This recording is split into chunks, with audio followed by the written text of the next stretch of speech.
Michelle Obama commanded the stage at the Democratic Convention, earning a well-deserved standing ovation from an enthusiastic crowd at the United Center. The former First Lady, dressed in an elegant navy blue suit, delivered a speech that resonated deeply with the audience, particularly as she touched on personal memories of her late mother, a subject she rarely discusses publicly. As Michelle took the stage as the penultimate speaker of the evening, the room was filled with anticipation.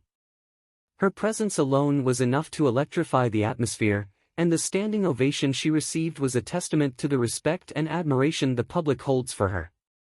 But it was her heartfelt words that truly captivated the audience. Reflecting on the recent tumultuous developments in the country, Michelle spoke candidly about the grief she has felt, not only due to the state of the nation but also from the profound loss of her mother, Marion Robinson, who died on May 3, 2024 at the age of 86. "Until recently, I had mourned the dimming of hope in our country," she confessed. "But recently, I've started to feel that hope spreading again." In a rare and touching tribute, Michelle shared the impact her mother had on her life, emphasizing the strong values instilled in her from an early age. "My mother believed in the promise of this country, and she made sure I understood that belief," she said, her voice filled with emotion. "Those same values are what Kamala Harris and I built our lives on." Drawing a powerful connection between her own upbringing and that of Vice President Kamala Harris, Michelle highlighted the commonalities between their mothers, despite the vast ocean that separated them. "Even though our mothers grew up an ocean apart, they shared the same belief in the promise of this country," she remarked, drawing nods of agreement from the crowd. Michelle went on to extol Kamala's qualifications, emphasizing her readiness for the role she now seeks. "Kamala Harris is more than ready for this moment," she declared with confidence. "She is one of the most qualified people ever to seek the office of the presidency." The former First Lady's words carried the weight of both endorsement and encouragement, serving as a reminder that despite the challenges, hope and progress are still possible. "America, hope is making a comeback," she asserted, her voice resonating with optimism. As expected, Michelle did not shy away from addressing the elephant in the room, the legacy of former President Donald Trump. While her criticisms were delivered with her characteristic grace, they were no less pointed. She contrasted Trump's scandals and shortcomings with Kamala's years of dedicated service and accomplishments. "Kamala understands that most of us will never be afforded the grace of failing forward," Michelle stated, alluding to the disparities in how success and failure are often judged based on race and privilege.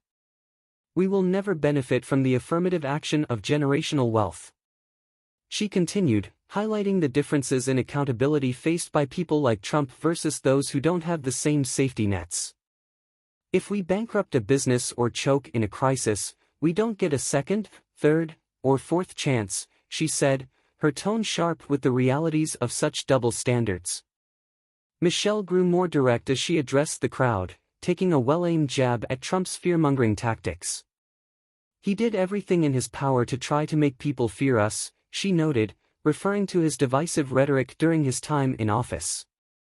In one of the most powerful moments of her speech, Michelle highlighted Trump's narrow worldview, which she suggested was rooted in his insecurities.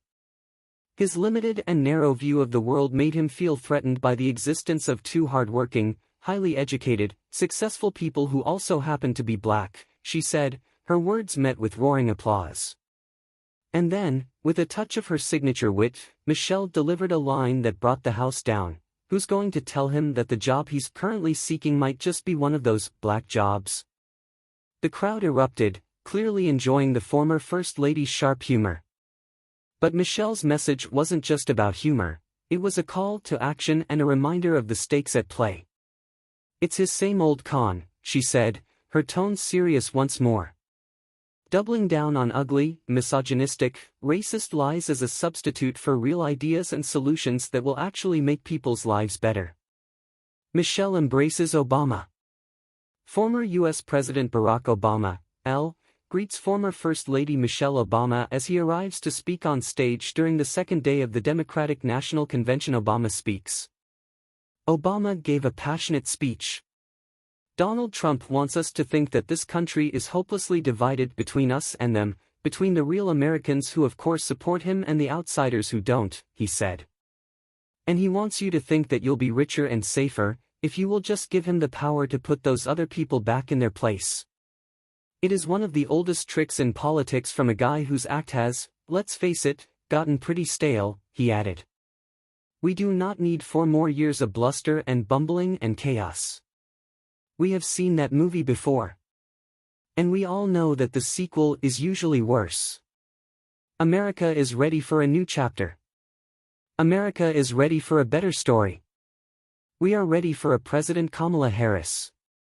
Kamala's husband arrives. Second Gentleman Doug Emhoff spoke fondly of Kamala. She stands up to bullies, just like my parents taught me to. She likes to see people do well and hates when they're treated unfairly. She believes this work requires a basic curiosity in how people are doing. Her empathy is her strength. Ella Emhoff makes an appearance. Kamala's stepdaughter, Ella Emhoff, watches her father, Doug Emhoff, deliver a speech on the second day of the Democratic National Convention.